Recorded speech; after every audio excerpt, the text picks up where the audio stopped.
Captain Elias Varn had flown through more star systems than he could count, yet nothing in his career had prepared him for what he would find in the neutral zone. The galaxy was a place of order and rules. Alliances were strict, and breaking them could lead to war. Elias had always followed the rules. He was skilled, respected, and careful. But sometimes the universe demanded more than rules. It demanded courage. It started as a routine mission. Elias was tasked with scanning a remote sector near the edge of known space. The neutral zone was called neutral for a reason. No government dared enforce its laws there. Pirates, smugglers, and rogue corporations made it dangerous. Elias had done these scans before, reporting anomalies and returning to base with data. That's all his commanders expected, but this time something was different. As his ship, the Starfire, glided past a series of asteroids, sensors picked up a faint energy signature. It was subtle, almost like a heartbeat. Curious, Elias decided to investigate. The signal led him to a hidden cave on a small, barren moon. Inside, he discovered something that made him stop in disbelief. Children. Alien children. They were small, delicate, and scared. Their skin shimmered faintly like liquid silver, and their eyes glowed with a soft, calming light. But the fear in their faces was unmistakable. Elias realized immediately that these were not ordinary refugees. They were survivors, orphans of a race nearly wiped out in a recent war. Before he could react, a loud warning blared from his ship. The children were not safe for long. Mercenaries hired by a powerful corporation were hunting them. Their goal was cruel: capture the children and sell them as bargaining tools to the highest bidder. Elias felt a cold knot in his stomach. He had orders to leave neutral space immediately. Interfering would make him a fugitive. Yet looking into the children's eyes, Elias felt something stir inside him, a deep sense of responsibility. "I can't leave them," he whispered to himself. The voice of duty and morality spoke louder than the voice of command. His heart told him the right thing to do: protect them. Elias moved quickly. He activated the ship's shields and opened the cargo hold, guiding the children inside. They were hesitant, but they trusted him in a way that surprised him. Perhaps they sensed he would not harm them. He gave them water, warm blankets, and soft words, trying to ease their fear. The Starfire lifted off just as the first mercenary patrol appeared on the moon's surface. Alarms screamed across the ship, but Elias was calm. Years of piloting in dangerous sectors had trained him well. He navigated through asteroid fields, twisting and turning to avoid pursuit. He used every trick he knew, weaving between rocks and debris until the patrols lost him in the void of space. For a moment, the tension eased. The children clung together, amazed by the stars outside the windows. "Are we safe?" one asked in a voice so small that Elias had to lean close to hear. He smiled gently. "For now," he said. But he knew it was only temporary. The galaxy would not forget about them. As they traveled deeper into uncharted space, Elias began to learn about the children. They were not just survivors, they were extraordinary.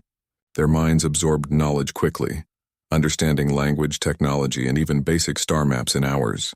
Elias realized that these children were more than innocent victims. They had potential that could change the galaxy.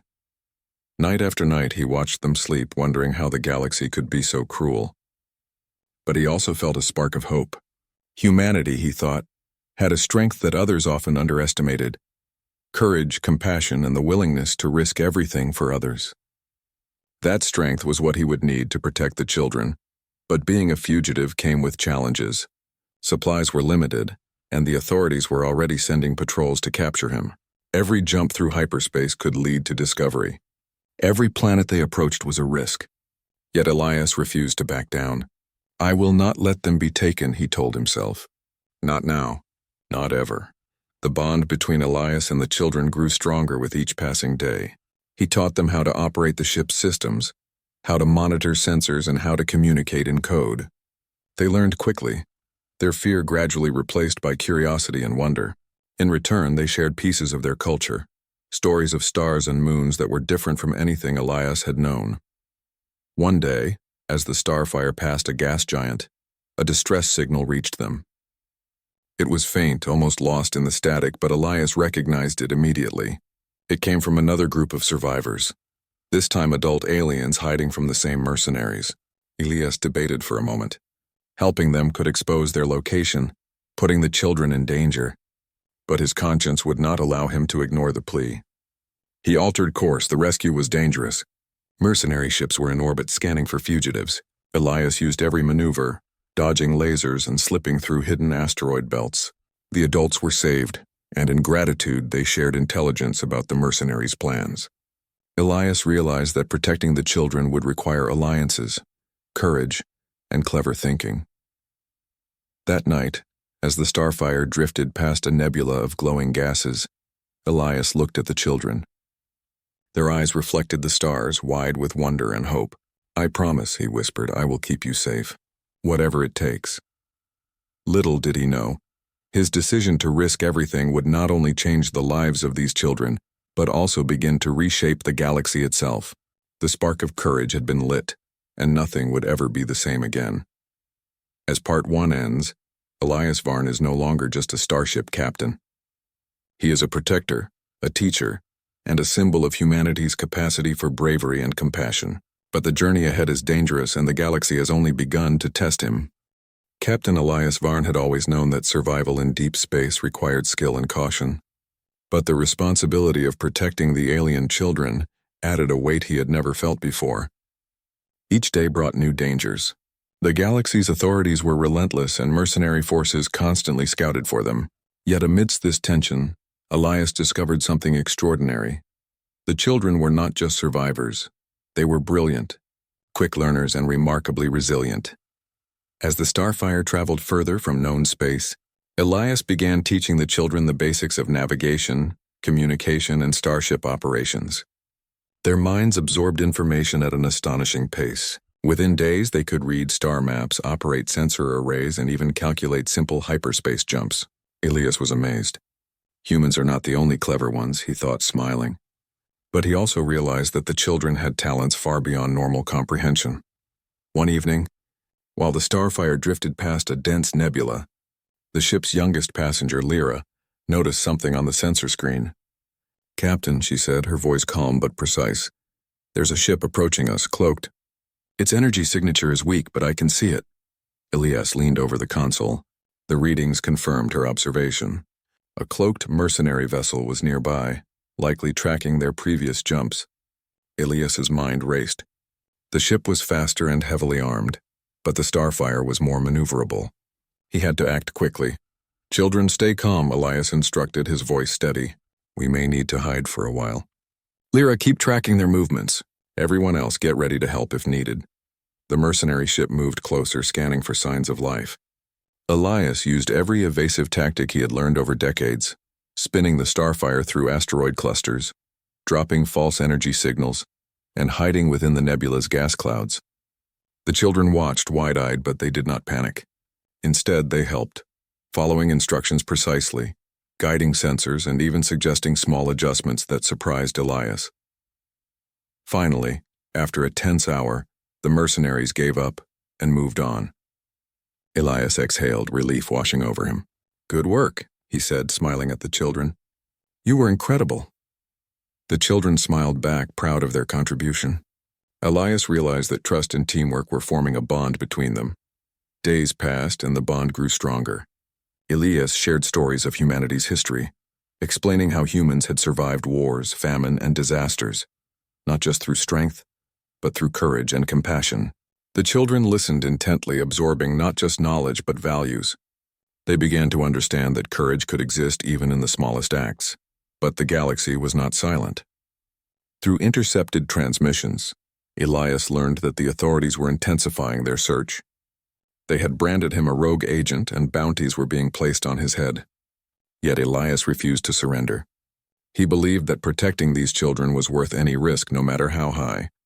During their travels, Elias encountered a group of exiled alien scientists who had once worked for the same corporations hunting the children.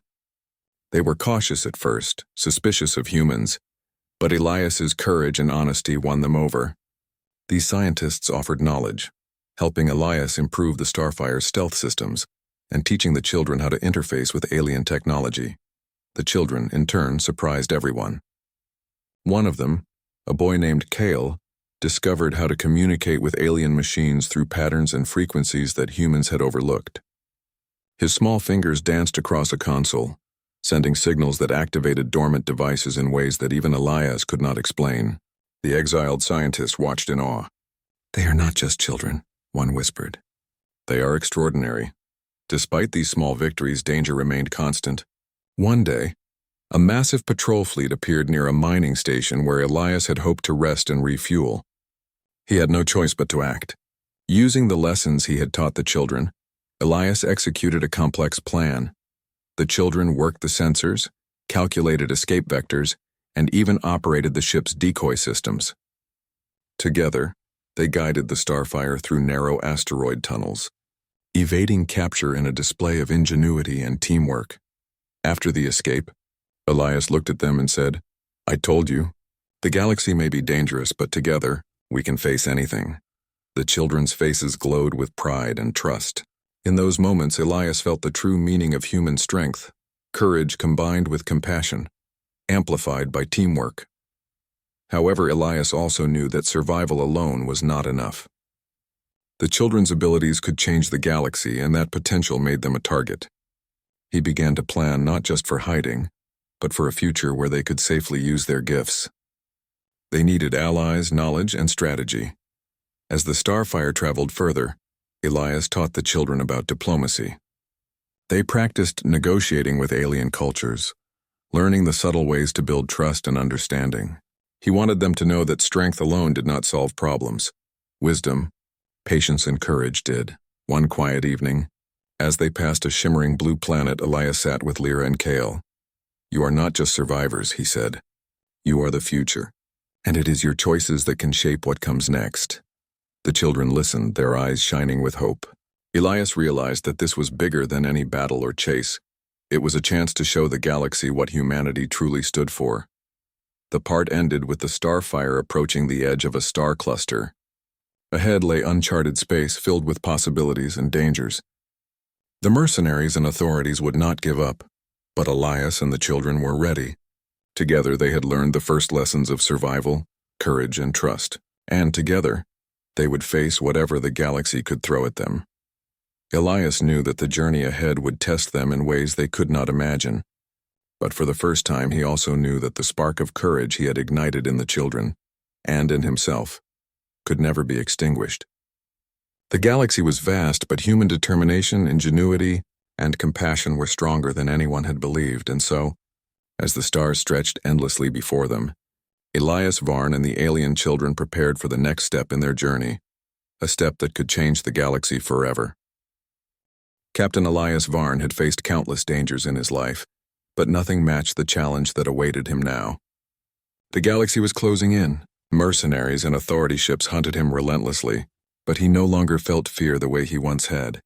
The alien children he had sworn to protect had become his family, his reason for every maneuver, every decision, every risk. The Starfire glided through the outer rim, past asteroid fields and dying stars. Elias had devised a plan, a risky maneuver through an unstable wormhole that could take them to a distant, unclaimed system. The jump was dangerous, but it offered the best chance of safety. The children watched the controls intently, assisting with calculations. Their minds had grown sharper with every lesson, and now their skills were crucial. "Steady," Elias said, his hands firm on the controls. "Everyone ready? This is our chance." Lyra nodded, her small fingers flying over the console. Kale confirmed the wormhole's stability. The others monitored energy readings, sensors, and communication channels. Elias felt a surge of pride.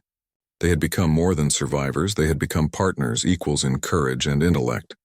The jump began. The Starfire trembled as the ship entered the wormhole, gravity and light twisting around them. The children held on, trusting Elias completely. Outside, space warped, stars stretching into streaks of light. Every second was tense. One miscalculation and they could be lost forever. When the ship emerged, silence fell. They had made it. The distant system was untouched, safe for the moment. The children gasped, staring at the alien skies, landscapes unfamiliar yet beautiful. Elias smiled, feeling a sense of hope he had not known in years. But the journey was far from over. The galaxy would not leave them in peace, and Elias knew that. The children, however, had grown confident. Using their extraordinary abilities, they began interacting with the planet's environment, understanding its ecosystems, and learning to adapt. They were not just surviving, they were thriving. Over weeks, Elias and the children built a sanctuary. It was small but secure, hidden from prying eyes. Exiled alien scientists helped fortify the base and teach the children about science, technology, and diplomacy. The children began to communicate with other isolated species, using their unique skills to create bridges of understanding. What had started as a fight for survival was turning into something far greater. Elias watched them, realizing that humanity's greatest strength had always been the ability to inspire courage and hope. These children, so different from humans, were beginning to mirror that same spirit. They were learning that compassion and bravery could change the world, even in the darkest of times. Then one day, a fleet appeared on the sensors. It was large, well-armed, and clearly looking for them. Elias did not panic. Instead, he gathered the children. "This is what we have prepared for," he said. "Remember everything we have learned. We will face this together." When the mercenaries arrived, expecting fear, they found strategy instead. The children worked with Elias, operating defenses and guiding decoys.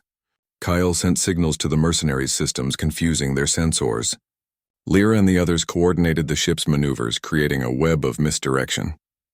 Elias marveled at their ingenuity. The same children who had been terrified months ago were now orchestrating a plan that outsmarted the adults chasing them. The battle ended not with destruction, but with clever tactics and bravery. The mercenaries retreated, stunned and defeated, unable to comprehend the unity and skill of this small group. Elias realized then that humanity's courage could multiply through others, creating strength far beyond expectation. With the immediate threat gone, Elias made a bold decision. He would no longer hide. The children's existence and their abilities could serve as a symbol for the galaxy. He prepared a message, broadcasting their story across nearby systems. He spoke of compassion, courage, and the power of helping the innocent. He told of the children's talents not as weapons, but as gifts to bring understanding among species. The response was overwhelming. Aliens from distant worlds began to reach out, inspired by Elias's courage and the children's potential. Communities once isolated by fear or prejudice began to communicate, sharing knowledge and resources. What had started as a small act of bravery had ignited a wave of hope across the stars. Elias watched the children play among the alien forests, their laughter echoing in the new world they had helped create. They were no longer just survivors. They were teachers, leaders, and symbols of a better future. And Elias, once a solitary captain, had become a catalyst for change, showing that one person's courage could ripple across the galaxy. In the end, Elias understood something profound. The galaxy did not change because of weapons, power, or fear. It changed because of courage, kindness, and the willingness to risk everything for those who could not protect themselves. The children had learned from him, and in turn, he had learned from them. Together they had created a legacy of hope that would endure for generations. As the twin suns of their new home set, Elias looked out over the horizon. The sky was alive with possibilities. The galaxy was vast and often dangerous, but the spark of courage they had kindled could never be extinguished. Humanity's strength, combined with the unique gifts of the children, had begun to reshape the galaxy in ways no one could have predicted. And so, the story of Elias Varn and the alien children became legend, not just as a tale of survival, but as a story of hope, courage, and the boundless potential of those willing to risk everything for others.